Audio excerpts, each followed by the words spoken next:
Hello, I'm Michael Hainsworth, and this is Anna Stokke, a mathematics professor at the University of Winnipeg. She's also the author of the Institute's Getting Math Instruction Right, Strategies for Improving Achievement in Canada. You can spend a lot of money on things that don't work, and I would say certainly that is definitely happening in Canada. For instance, like a lot of money is being spent on professional development or math programs in schools that simply do not work. There's no evidence showing that they work. In fact, the methods used with a lot of those programs run counter to what's been shown to work. She joins us now. Thank you for joining us. Oh, thank you for having me. I got into media because there wasn't going to be math. Will there be a test at the end of this interview? Well, I can give you one if you want, but it's not mandatory, no. Okay, good, because you write that the Institute has found that the math troubles that Canada has been experiencing, it's not new. This isn't because of COVID. It predates the pandemic. Yeah, that's exactly right. We've been seeing declines in math since probably, around 2003 with bigger declines maybe after 2006. And what's the trigger point? Was there something that happened in 2003? Yeah, it's hard to say, right? Because we're talking about correlation and we can't always say it's causation. But there are quite a few things that have changed. For instance, there have been massive changes to the math curriculum across Canada. There have also been changes in the way that math is taught, less emphasis on practice and foundational skills and things like that. And math is really hierarchical, so it becomes difficult for students if they get behind early on. Is my daughter going to be likely to make 30% more in her lifetime than I would, 50, 20? And let's also expand on the point you made earlier about importing math skills by way of immigration. Where's my daughter at compared to me? And is the country relying too heavily on those from afar coming here with a numbers head? So I don't have an exact number for you on that, but I can say that if your daughter has the math skills that she's able to take, the highest level of academic math in high school, your daughter has all the options open to her. Whereas someone who doesn't have those skills doesn't, right? And we need people to fill those jobs. We're living in like a math driven economy, right? Everything, everything we're working with, all the technology, the AI, everything relies on math. There's a lot of math in the background.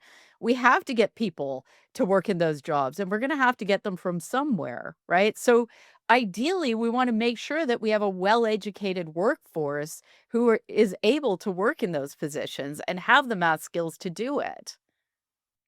I understand that math is important, but let's put a fine point on why it's important for Canada. Extrapolate out what the declining math literacy means for Canada's labor market. Okay, math is really important for a lot of careers, so a lot of high paying jobs. So, for instance, it's important in technology, finance, AI, everything like economics, finance, etc. And not only that, there is a correlation between how well students do in early math and how much they earn later and academic success later on. So it is really important that we get math right.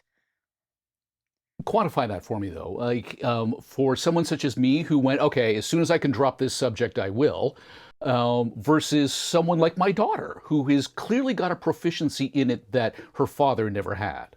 Sure. So your daughter would maybe have no trouble getting into a field in science, for instance, or going into economics or finance or data science or something like that. But I mean, someone who doesn't have the math skills would have trouble entering a field like that because math isn't something you can pick up overnight, right? Like those skills take a really long time to build over time. And, I work at a university, I teach at the university level. We have students all the time that enter university and they actually don't have good math skills and they're shut out of a lot of careers. And we need people in STEM careers, right? We can't be bringing in people from other countries to always do the STEM positions, right? So we need to make sure that we're getting it right in the classrooms here in Canada. It feels to me as well that this is a different type of education than the humanities. I can forget the date at which Yeah. a dictator did a thing, and it doesn't impact my ability to understand broadly what's going on. Whereas I found that if I fell behind in math in grade 5, I was that much more in trouble in grade 6 and forget it by grade 7. Yeah, and you've really touched on something really important here that makes math sometimes a lot more complicated than some other fields. And a lot of times people don't even really understand how important this is. But you could think of it this way. So we always say like algebra is the gateway to higher level math. It's what you need to be good at to be able to do a field like calculus or chemistry or something like that. But in order to do algebra, you need to be able to add and subtract fractions really well, right? And you can't learn that quickly. Like it takes a lot of time. But in order to be able to add and subtract and multiply and divide fractions really well, you need to know your times tables. You need to be able to work with whole numbers and do whole number arithmetic. So when people fall behind in math, you can often trace it back to something earlier on the math ladder. It's really important that we get it right all the way along. And when a rung is missing, it just snowballs. It can multiply really quickly, and students get further and further behind, making it harder to get caught up. I was fascinated to learn that you can throw money at the problem, but only so much money before the law of Yes. diminishing returns applies. Yeah, so you're right. You can throw money at a problem, but if you're not spending money in a way that's going to help fix the problem, it's not going to do anything. You can spend a lot of money on things that don't work, and I would say certainly that is definitely happening in Canada. For instance, like a lot of money is being spent on professional development or math programs in schools that simply do not work. There's no evidence showing that they work. In fact, the methods used in a lot of with a lot of those programs run counter to what's been shown to work. So it's not a matter of spending more money. It's a matter of spending the money you have on things that are actually going to improve math outcomes. So then let's talk about what improves math outcomes. If this isn't a resources issue, but a structural policy failure, where is the failure? Okay, so there are a lot of things we could talk about here. So first of all, you need good assessments. So countries that have a lot of assessments and they're sort of used to inform decisions, so make data informed decisions tend to do better. And so we need to have good assessments in math across Canada. And in many provinces, we really don't have good assessments at all. Like in the province I am in, Manitoba, we have one standardized assessment. It's at grade 12, and that is too late to do anything, right? So we need to have good standardized assessments that measure how well kids are doing so that we can see when there's problems in the system and so that parents know when, a school isn't performing well or when their child isn't doing well. So that's one kind of assessment. Another kind of assessment that is really helpful is a preventative type of assessment. Like when you go to your doctor and they take your blood work and they say, "Oh, we noticed that your iron is low. So we're going to do something about that before things get worse." You can do the same thing in education. You can have, it's called universal testing. So these are quick tests that are given, 2 to 3 times a year. They test kids on things that have been shown to identify whether they're at risk of falling behind in math. And then what you do is you target those skills for the kids that are at risk of falling behind. So it's a preventative measure. Stay ahead of Canada's latest policy moves with the CD Howe Institute's weekly newsletter. Sound economic insights, early event alerts, straight to your inbox. Subscribe free at cdhowe.org. You use the term universal testing. Yeah. It's different from what I've heard in the past in my own education, standardized Yeah. testing. Critics are opposed to standardized testing because Sure. not all kids are built the same. You're arguing that we need more, not less of this? I am definitely arguing that you need more, not less of this. You cannot fix what you can't see. You have to figure out where the problems are if you want to fix the problems, right? So it's really important that we test. It's not meant to penalize people. It's meant to identify schools that maybe need more resources, that need more help, to identify children that need more help, and it's a transparency measure. We maybe wouldn't have all these education gurus selling their products to schools and schools buying them if we actually had assessments that showed that, hey, they don't work. Ah, so you have a sense of snake oil in the education sector that needs to be addressed. Absolutely. Absolutely. There is a huge education industry out there that, people are making a lot of money selling programs that sound good, but have never been shown to improve math achievement, right? So this is what I'm talking about when I talk about spending money in a way that is actually going to improve math outcomes, as opposed to ways that just sound good and are often very expensive. You've argued in your research for the Institute that reforms often fail because implementation is up to those invested in existing methods. But we've seen those methods evolve to accommodate kids like me who are more creative than analytical. You're not going to make me relearn my times tables, are you?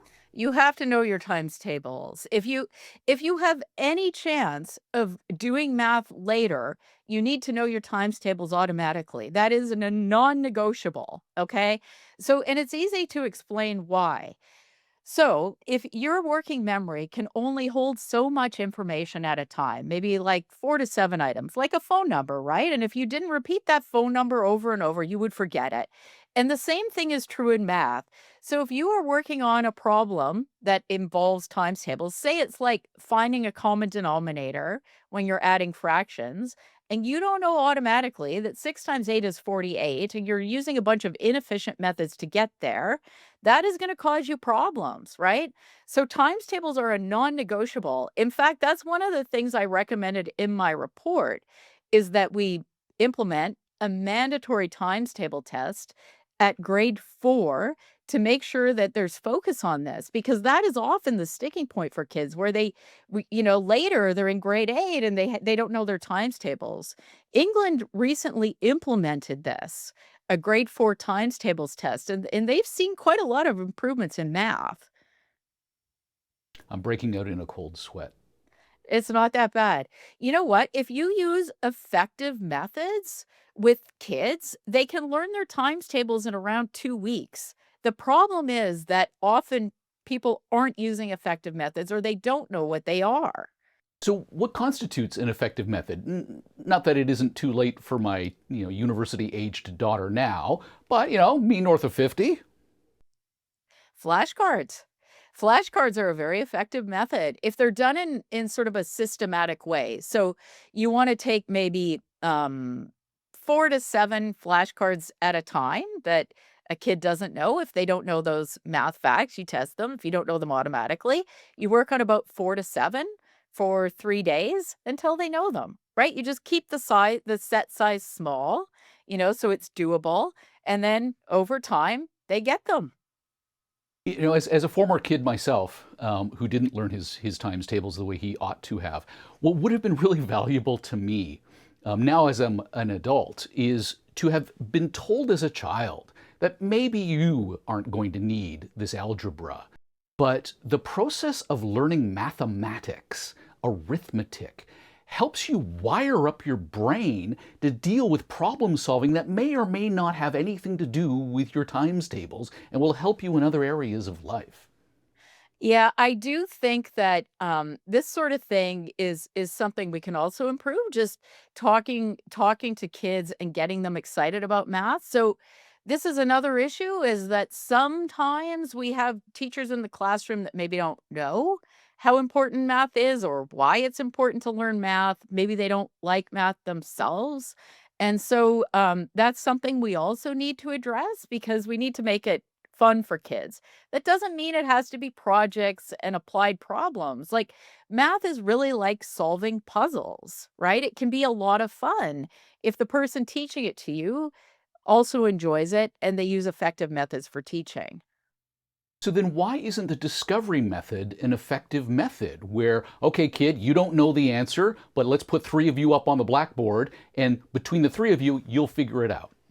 Yeah, so that method might work well for the student who's at the blackboard and they already have a lot of background knowledge in math.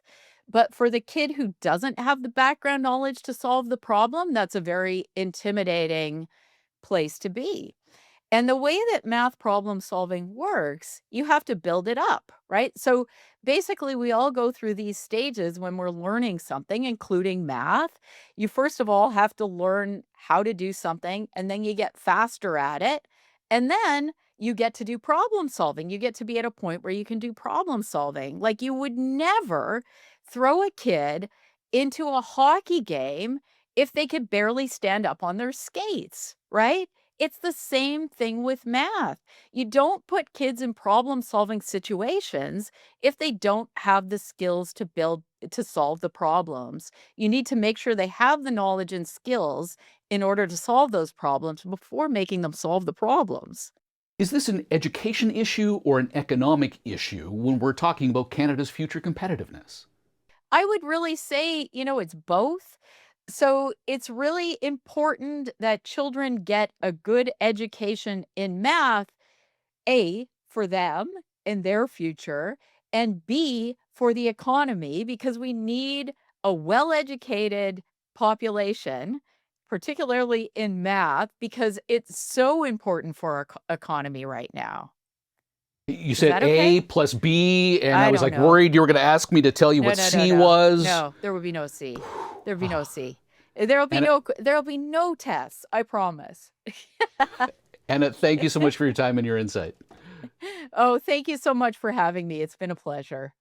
Anna Stokke is a mathematics professor at the University of Winnipeg and the author of the Institute's Getting Math Instruction Right: Strategies for Improving Achievement in Canada. Read the full report at cdhow.org. I'm Michael Hainsworth. Thank you for joining us.